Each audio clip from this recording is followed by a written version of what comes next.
할렐루야. 축복합니다. 오늘 말씀의 제목은 한 번도 상처받지 않은 것처럼 살라. 한번 따라해 볼까요? 한 번도 상처받지 않은 것처럼 살라.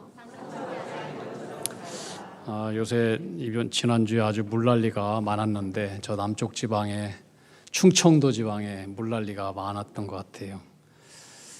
세종시도 그렇고 논산도 그렇고 저희 아버지가 사는 곳이 논산 연무대교 쪽인데 아주 물난리가 많았던 것 같아요. 그 충남 특별히 이제 공주에 아주 유명한 세계적인 스포츠 스타 둘이 나왔죠. 한 사람은 박찬호 선수이고 또 한 사람은 골프 선수 여자인데 이제 세리박 응?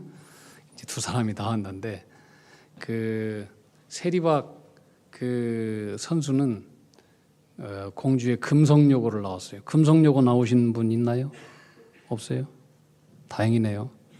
금성여고는 그 조금 공부에 소질이 없다.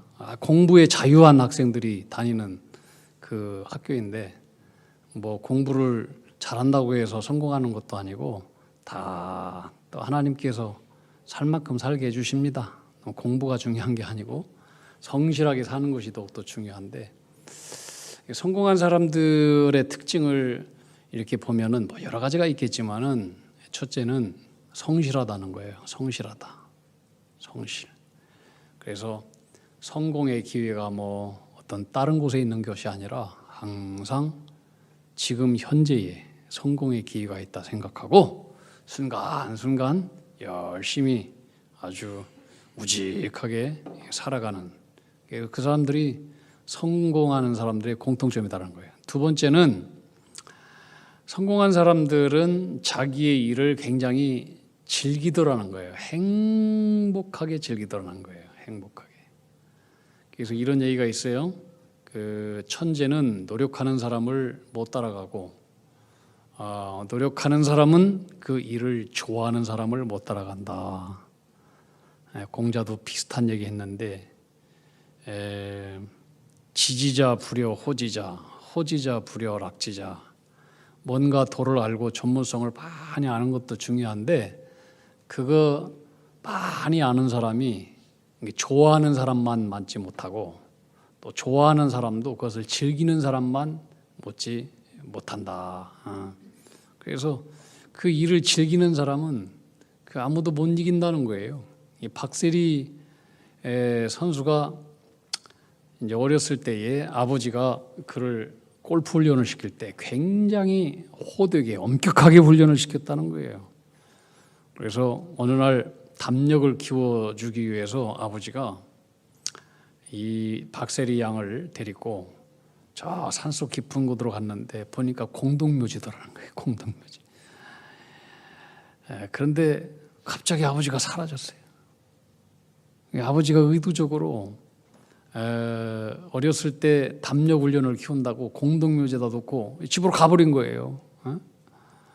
이런 훈련부터 시작해가지고 다리에다가 모래주머니를 차고 날마다 학교를 등교하게 만들었고 또 높은 그 아파트 고층 아파트로 이사를 해가지고 거기서 오르락 내리락 하게 아버지는 엘리베이터 타고 가고 엘리베이터 딱 올라와서 딸이 이제 밑에서 계단 올라오면은 다시 내려갔다 오라고 하고 그렇게 해서 박세리 선수 다리 보세요. 얼마나 고목나무처럼 단단하잖아요. 그러니까 이게 하체가 단단하니까 흔들림이 없는 거예요. 근데 이제 그렇게 아버지가 호되게 훈련을 시키고 아주 매몰차게 그를 대했어도 한 번도 아버지를 싫어하거나 원망하거나 그런 적이 한 번도 없대요. 그는 자기가 커서 아버지 같은 사람하고 결혼하겠다 이런 마음을 품었다는 거예요. 왜냐하면 다 자기를 훈련시키는 거니까. 운동 잘하라고 골프 잘하라고 훈련시키는 거니까 그 어려운 호된 훈련 속에서도 고맙고 감사했대요. 성공의 비결이 바로 그런 거예요. 어느 때 가장 두려웠느냐? 너 그런 식으로 하려면 골프 그만둬. 이 소리가 제일 두려웠대. 왜? 그게 너무나 즐거웠으니까. 우리가 신앙생활 할 때도 즐겁게 해야 돼요. 할렐루야. 여러분 일할 때도 즐겁게. 그렇게 즐겁게 일하는 사람 아무도 못 이겨요. 그게 성공한 사람이에요. 행복하게 살아가는 사람. 세 번째는 성공한 사람들은 대부분 다 어려운 시절이 있었고 이 어려움을 극복하고 일어선 경험이 있었다라고 하는 거예요. 여러분 성공이 뭐라고 생각합니까? 세상에서의 성공의 의미란 어떤 위치이고 어떤 자리라고 생각이 되어져요. 어떤 되어진 상태. 그래서 그 속에서 뭔가를 누리는 그것을 성공이라고 우리는 생각을 해요. 그러나 우리 기독교인들의 성공의 의미는 달라야 돼요. 되어진 상태가 아니라 되어지는 모든 삶의 과정 속에서 얼마나 그 속에서 내가 보람되고 의미를 찾고 또 행복하고 그것을 즐기느냐.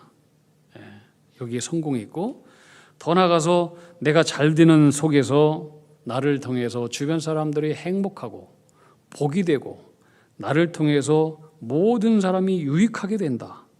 이 사람을 진짜 성공자, 이 사람이 진짜 잘 사는 사람 이렇게 우리는 생각할 수 있습니다. 성경에 딱 그렇게 성공한 사람이 나오는데 요셉이라고 하는 인물입니다. 세상의 눈으로 요셉을 보면 사람들은 요셉을 이렇게 얘기합니다.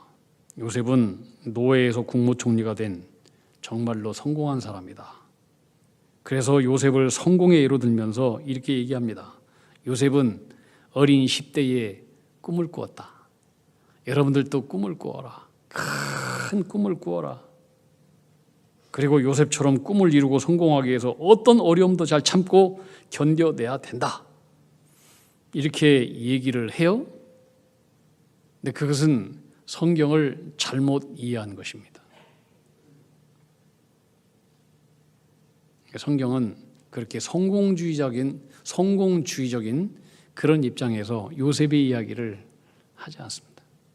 잘못 해석합니다. 요셉은 물론 어렸을 때에 으뜸이 되는 꿈을 꿨어요. 그의 형들과 동생이 다 자기 앞에 절하는 꿈, 높아지는 꿈, 심지어 그의 아버지 어머니까지도 자기에게 절하는 꿈, 최고로 높아지는 꿈 꾸었어요. 그러나 요셉은 그 꿈을 자기 인생의 비전과 목표로 삼은 적이 없어요. 요셉은 언제 그 꿈을 기억했느냐? 나중에 국무총리가 되어서 팔레스타인 지역에 다 가뭄이 일었을 때에 그래서 형들이 식량을 구하러 애굽에 왔을 때에 자기가 팔아버린 그 요셉이 애굽의 국무총리인지도 모르고 국무총리 앞에서 다 쭉 절을 할 때에 그때 비로소 요셉인 국무총리가 된 요셉은 형들의 모습을 보고 자기가 어렸을 때 꾸었던 꿈을 그때 비로소 기억했다라고 하는 거예요. 요셉이 만약에 어렸을 때 꾸었던 그 꿈을 자기의 비전과 목표로 삼았다 그러면은 그 꿈과는 정반대로 전개되는 자기의 일생과 삶을 바라보면서 얼마나 자기의 삶을 긍정했을까요? 얼마나 받아들였을까요? 절망적인 상황을 결코 이해하지 못했을 거예요. 요셉이 그가 꾸었던 꿈을 목적으로 삼았다면 요셉의 삶의 목표는 오직 한 가지예요. 복수예요, 복수. 내가 나를 이 지경으로 팔아버린 형들을 내 발 앞에 무릎을 꿇게 할 것이고 내가 억울한 모든 이 원한을 다 갚아주겠다라고 하는 아주 도끼를 품고 복수심에 살았을 거예요. 그렇다면 요셉의 삶은 망가진 삶이에요. 뿐만 아니라 요셉은 자기의 삶이 꿈과 정반대로 전개되는 그것을 바라보면서 하나님은 나를 버리신 것이다. 그렇게 생각하고 하나님을 원망하거나 아니면 하나님을 영원히 떠난 불신앙으로 살았을 거예요. 근데 요셉 보세요. 자기의 꿈과는 정반대로 자기의 삶이 전개됩니다. 모든 상황이 정반대로 돌아가는데 이렇게 이해할 수 없는 기가 막힌 그 상황 속에서 요셉은 한 번도 상처받지 않은 사람처럼 살아갑니다. 흐트림 없이 그는 어떤 상황 속에서도 성실했고 진실했습니다. 거짓되지 않았습니다.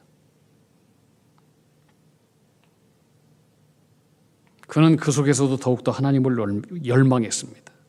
도대체 그 이유가 어디에서 있었을까? 그것은 하나입니다. 한번 따라합시다. 하나님을 비전으로 삼았기 때문이다. 처음부터 그랬던 건 아니에요. 그는 이해할 수 없는 시간과 사건 속에서 조금씩 하나님께서 당신의 손이 움직이고 있다라고 하는 것을 느꼈어요. 그 속에서 그는 하나님을 비전으로 삼았어요. 여러분, 요셉을 형들은 죽이려고 물 웅덩이에 던졌어요. 죽이려고 던진 거예요. 죽이려고. 근데 성경은 뭐라고 얘기하냐? 우물 속에 물이 비었더라. 이건 뭐냐면은 하나님의 손길이 조금씩 요셉의 삶 가운데 나타나고 있다라고 하는 것을 은근히 설명하는 거예요. 그 당시에 팔레스타인 이 우물의 깊이는 무려 30m 깊이에요. 30m. 형들이 요셉을 던졌어.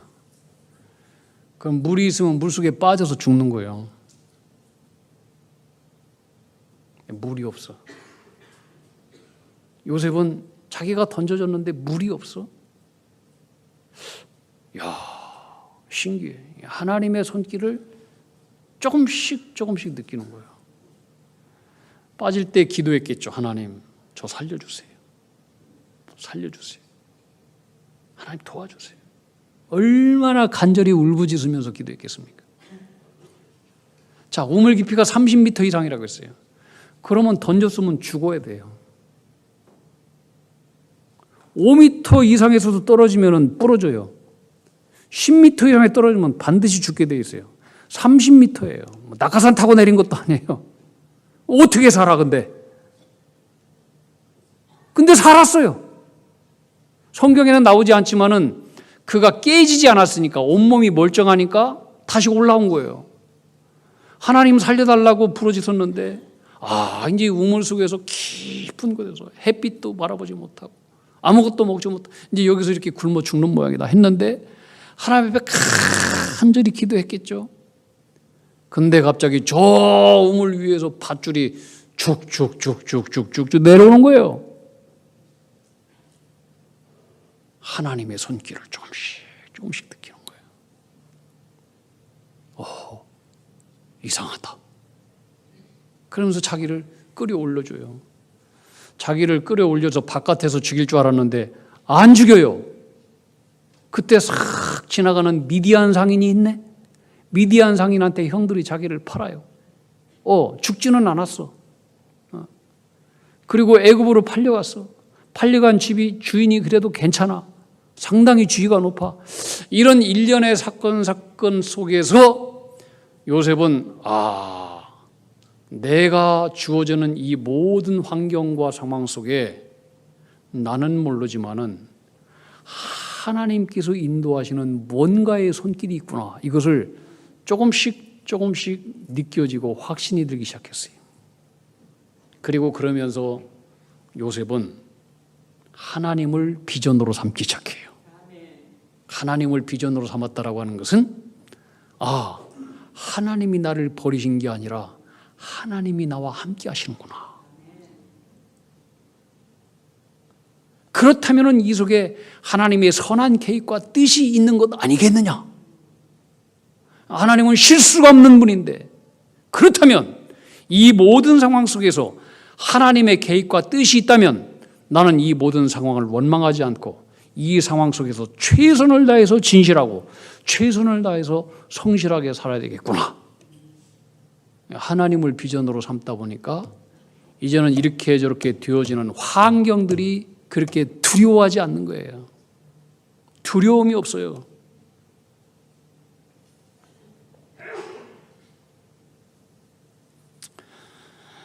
요셉이 하나님을 비전으로 삼았다라고 하는 것은 이 모든 자기의 상황들이 하나님의 손에서 이루어지고 있구나,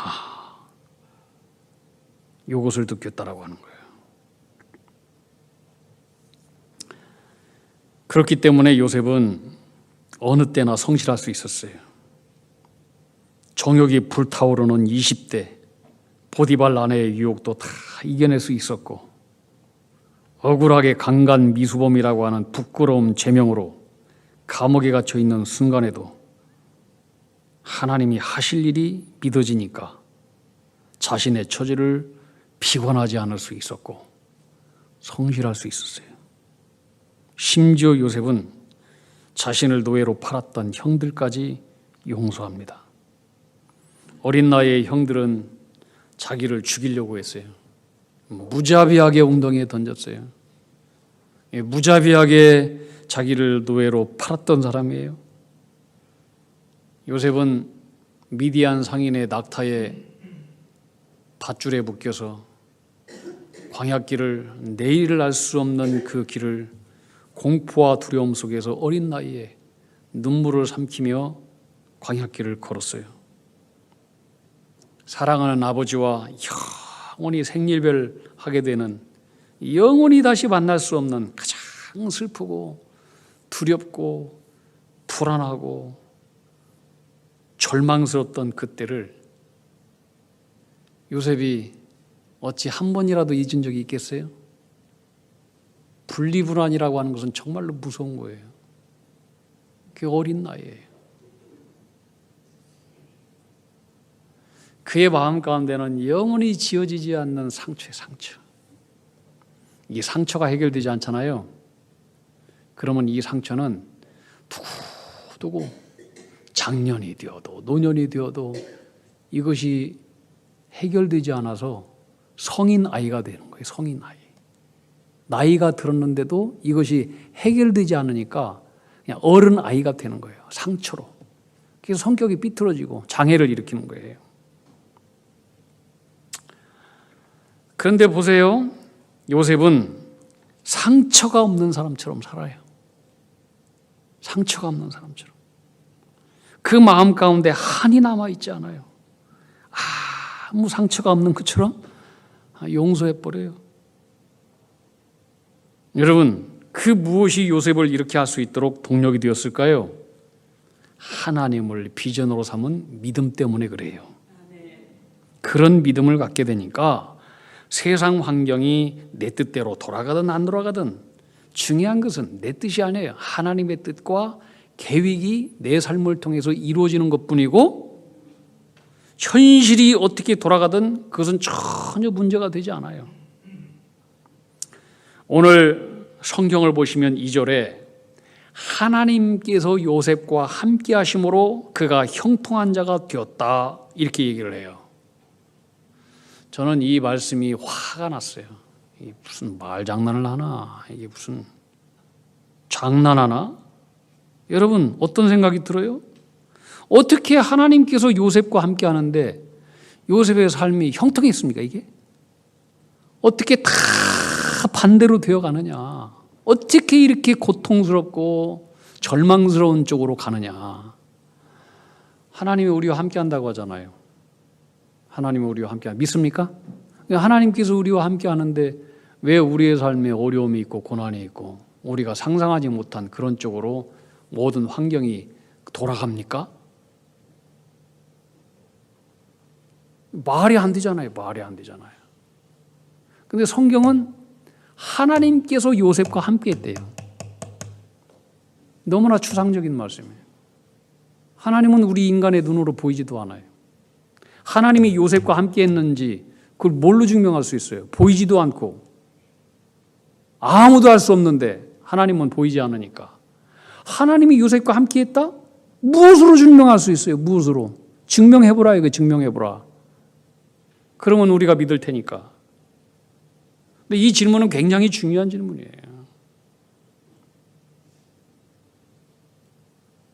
하나님이 요셉과 함께 하셨다?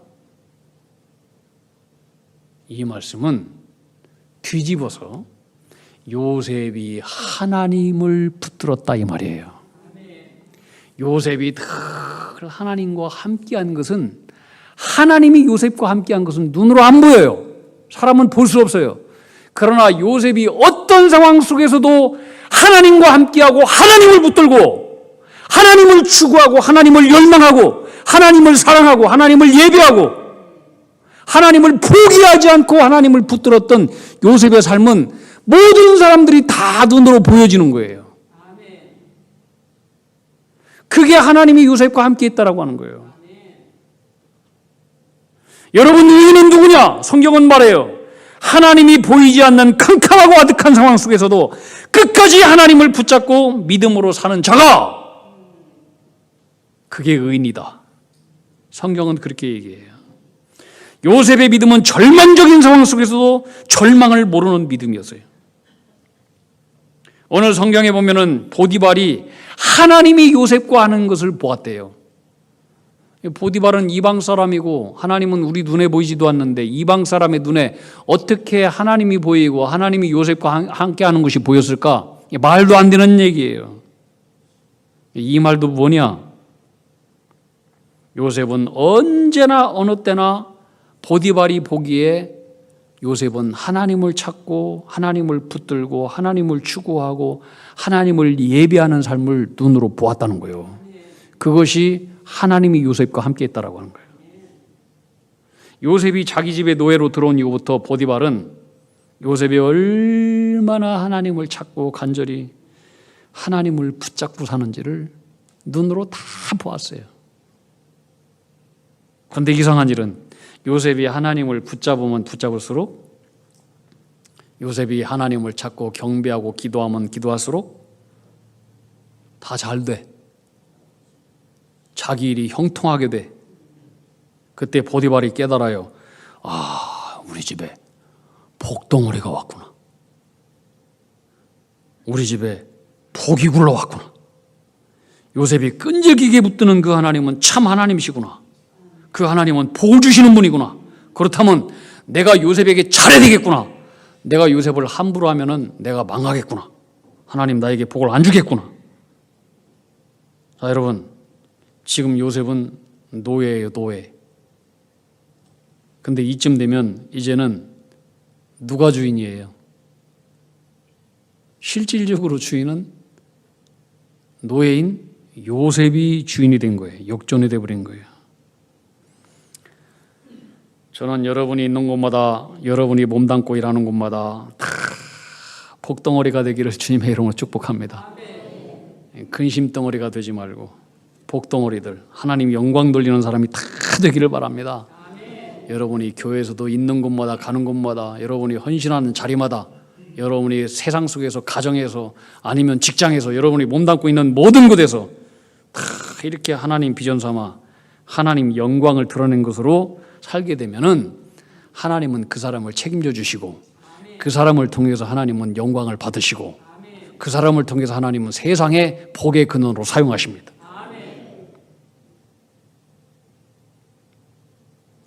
하나님을 비전으로 삼은 사람은 하나님의 눈으로 세상을 바라봅니다. 그래서 세상이 감당할 수 없는 것을 감당하고, 세상이 볼 수 없는 것을 바라보고, 세상이 들을 수 없는 것을 듣고, 세상이 꿈꾸지 않는 것을 말하고, 세상이 이해할 수 없는 일을 하고, 세상이 가지 않는 그 사명의 길을 걸어갑니다. 묵묵히 어떤 상황, 어떤 환경 속에서도.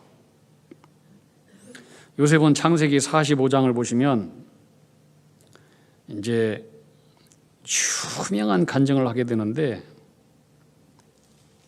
형들이 요셉이 애굽의 국무총리라고 하는 사실을 그때 비로소 알고 죽었다 생각한 거예요. 오늘 죽었다. 자교회체를 하는 거예요. 원수는 외나무 다리에서 만나는 거예요. 우리는 죽었다. 만약에 요셉이 어렸을 때 꾸었던 꿈을 요셉이 자기의 비전과 목표로 삼았다면은 그 순간 형들은 쥐도 새도 모르게 어디 끌려가 가지고 죽임을 당했을 거예요. 그런데 요셉은 그것이 비전이 아니었어요. 그러니까 형을 용서해 버리는 거예요. 그때 형들이 두려워할 때 뭐라고 합니까? 당신들이 나를 팔았으므로 두려워하지 마세요. 당신들이 나를 팔아먹어서 내가 팔려온 것이 아니고 하나님이 나와 우리 가족과 우리 민족과 세계를 살리게 하려고 나를 먼저 여기로 보낸 것입니다. 기가 막힌 고백이에요. Not sold, but sent. 당신이 나를 판 거 아니에요. 하나님이 나를 보낸 거요. 오늘 이 순간을 위해서 그때 그 일이 있었던 거요. 오늘 이 순간의 아름다운 사건을 위해서 옛날의 그 고난과 아픔과 눈물겨운 사건이 있었던 거요. 섭리의 신앙으로 확 바뀌어져 버렸어요. 오늘 일부 예배를 마쳤는데 우리가 계속 중보기도 했잖아요. 우리 이혜자 원사님 그 손주가 이제 무슨 이상한 알지도 못하는 바이러스에 걸려가지고 거의 병원에서 소망이 없다, 가망이 없다, 말도 못하고 계속 누워 있고 눈만 벌떡벌떡 뜨고 아빠 엄마도 아무것도 모르고 아무것도 이제 모르니까 먹지도 못하고 몸은 꼬챙이처럼 마르고 그러니까 이제 권사님이 울면서 전화를 하신 거예요. 내가 믿음을 다시 회복해야 될 것 같다고. 그래서 이제 다시 하나님을 붙들어야 되겠다고. 그래서 계속 예배 때마다 빠지지 않고 새벽에도 계속 근데 이제 남편인 그 다운이 그 할아버지한테 남편한테 얘기했대요. 당신 뭐라도 해야 될 거 아니야. 손자가 이렇게 죽어가는데 뭐라도 해야 되고 우리 하나님 끈 붙들어야 되는 건 아니겠어? 그랬더니 안 나오더래요. 나 그 마누라가 얘기해도 안 나오는데 손자가 아프니까 나온다고. 신방 가고 기도하고 그랬는데 어떻든 그때부터 계속해서 참 예배를 빠지지 않고 계속 기도하고 그래요. 오늘 예배 마치고 났는데 이제 손자가 집에 왔대요. 기적이에요, 기적. 지난주까지도 잘 못 알아봤대요. 아빠가 엄마가 누군지도 모르고 누군지도 모르고. 응? 그런데 이혜자 권사님 하는 소리가 더 똑똑해졌대요. 할아버지도 알아보고 할머니도 다 알아보고.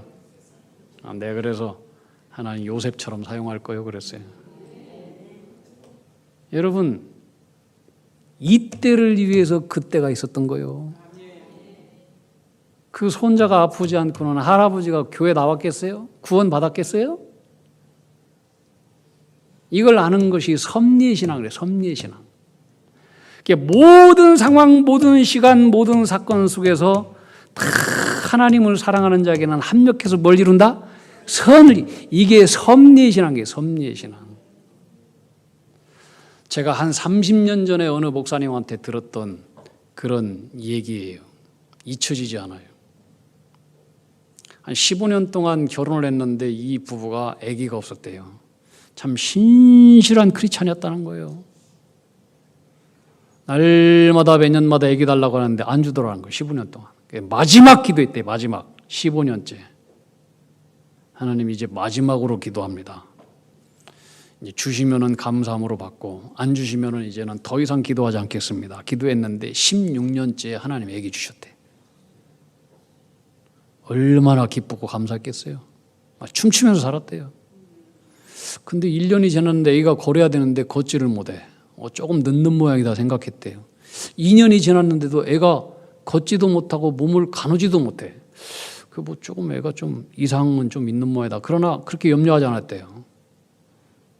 그래서 조금 이상한 끼가 느껴서 병원에 가서 진찰을 했더니 애가 몸을 움직이지 못하는 무슨 뭐 근육병에 걸려가지고 평생 애가 누워서 눈만 멀뚱멀뚱 뜨는 그런 장애아로 태어났다는 거예요. 그러니 얼마나 이 부부가 기가 막혀요. 하나님 원망한 거예요. 하나님 안 주려면 주시지 마시지 영원히.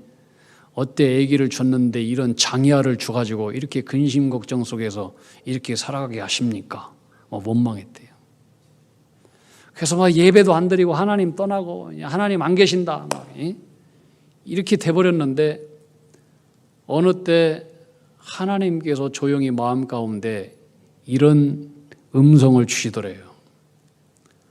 사랑하는 내 아들 내 딸아, 내가 이 세상에서 이 장애아이를 어떤 부부에게 맡길까 찾고 찾다가 이 아이를 내 마음처럼 내 사랑으로 사랑할 수 있는 진정한 이 땅의 부부가 어디 있을까 찾고 찾다가 네 부부가 가장 적격일 것 같아서 내가 이 아이를 네 부부에게 보냈다. 이것을 깨닫는 순간 상황은 하나도 변화된 적이 없지만은 이 부부는 확 바뀐 거예요. 이 아이는 하나님께서 나에게 사랑하라고 주신 이 아이로구나. 그리고 이 아이를 이 부부는 이제 사명감으로 키우는 거예요. 사명감으로. 여러분 이게 뭔지 아세요? 이걸 섭리의 신앙이라고 합니다. 섭리의 신앙.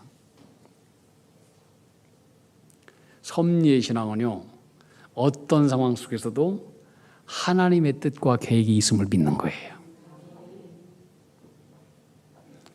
요셉의 삶이 그랬어요. 어떤 상황 속에서도, 어떤 환경 속에서도 여기 하나님의 뜻이 있다. 하나님의 계획이 있다. 하나님이 나와 함께 하신다. 그러니까 진실할 수 있는 거예요. 성실할 수 있는 거예요. 최선을 다해서 사명의 길을 가게 되는 거예요. 그리고 마지막 그 형들까지도 다 용서해 버리는 거예요. 아무에게도 상처받지 않은 사람처럼. 하나님을 비전으로 삼으십시오. 그리고 이 섭리의 신앙으로 모든 상황 속에서도 믿음을 붙잡고 하나님을 더욱더 열망하고 주님을 붙잡고 승리하는 믿음의 종들이 다 되기를 주님의 이름으로 축원합니다.